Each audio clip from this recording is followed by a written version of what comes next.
Welcome to another segment of Behind the Scenes of the Waltons.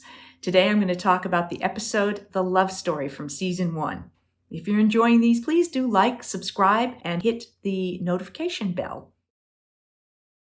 Since it's Valentine's month here in February, I thought it only appropriate to touch on another significant relationship, John Boy's first true love, in Jenny Pendleton. Jenny Pendleton was played by actress Sian Barbara Allen, whom Richard was dating in real life for a few years.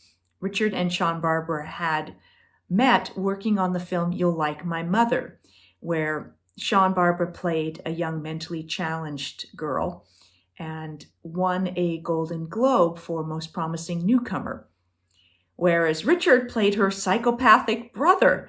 Quite a departure from the role of John Boy, but a testament to the tremendous scope of talent of Richard Thomas. Richard won an Emmy for his work on this episode, the love story in particular. The character of Jenny Pendleton first appeared in this episode, and then later she returned in the episode The Thanksgiving Story.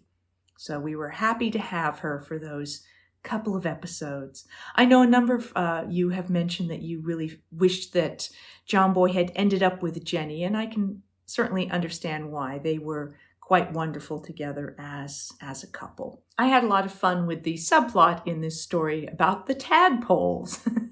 I'm not real fond of tadpoles. I don't mind little frogs. And in fact, at one point, a house I lived in where we had a swimming pool, sometimes little tiny frogs would get in our pool, and they were awfully cute. But I had the living daylights scared out of me at one point because I had this watering can, and I went to pour water onto some plants, and for some reason it wasn't coming out. And so I reached down into the spout to see what might be blocking it and encountered a small frog. It totally scared me. I mean, there was nothing particularly frightening about the frog. It just was that I was not expecting to encounter something.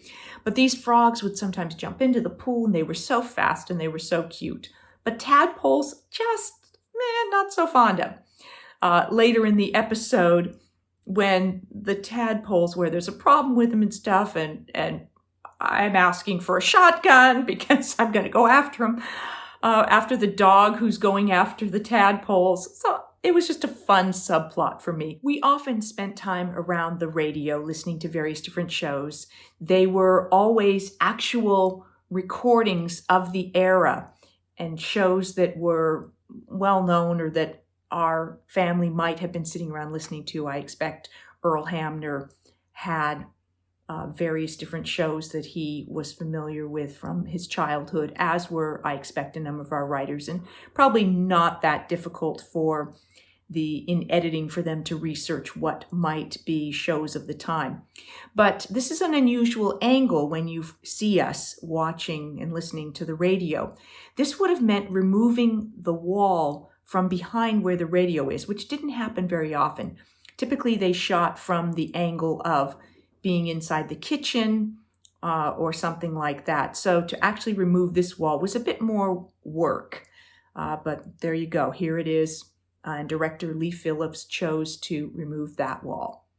This episode was written by Earl Hamner, so I don't know how much of this reflection of this love story told anything personally about his childhood or his teen years and his first love, but certainly an opportunity within writing this episode for Earl to express some of his personal views about love.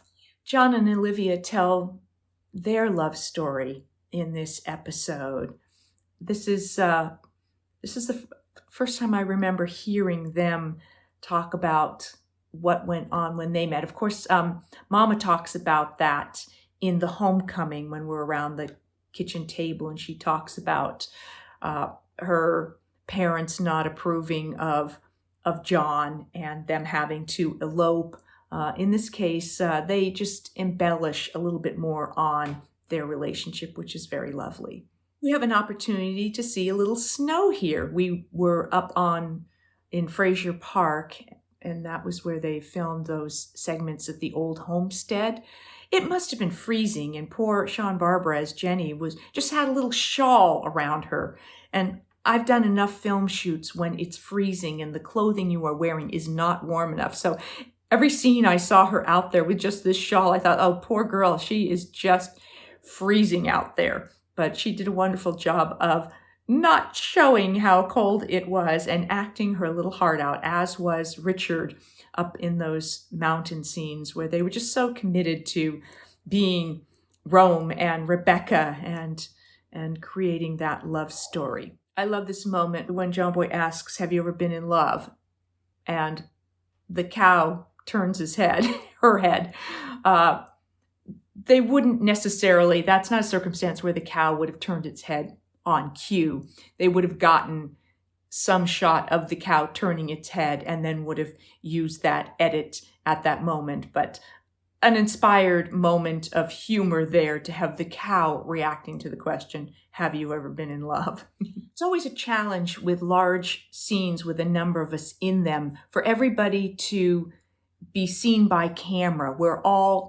We all kind of have marks, but as people move in and you can't actually look down to find your mark, you're always juggling to make sure that the camera can see you. And at this point, clearly Ellen wasn't able to find a place where the camera could see her, as she's a little blocked here.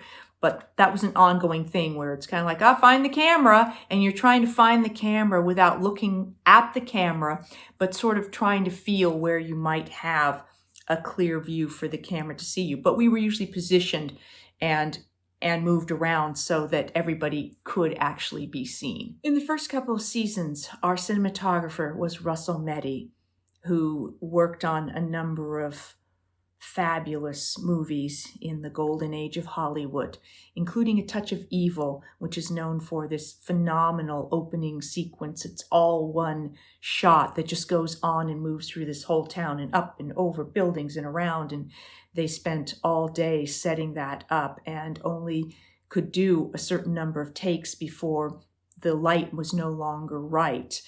So if you ever have a chance to look this sequence up, look it up, because that was cinematography standpoint. From that standpoint, was crafted by the fabulous Russell Meddy, who we were very fortunate to have for the first few seasons.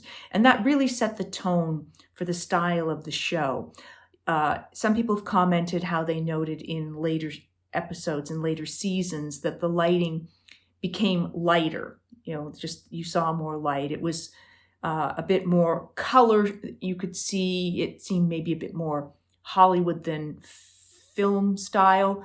But in the first few seasons, when Russell Meddy was our cinematographer, there was a lot of shadow. There was a lot of contrast. It had much more the feel of the harshness of the Depression, and you had more of a sense of the struggle of that time period. So I think it was really a good first foundation for the series to establish that style. And we were so fortunate to have Russell Meddy because he was such a pro. And truly, I think his contribution to the show getting to be one of the top shows and winning Emmys and all of that, a real tribute to him leading that team. And that's what I have for you for this segment of Behind the Scenes of the Waltons, the episode The Love Story, written by Earl Hamner. Obviously, one of the reasons why this episode stands out and is so beloved by so many people. So I will see you next time for another Behind the Scenes of the Waltons and more Ask Judy. Till then, thanks for watching.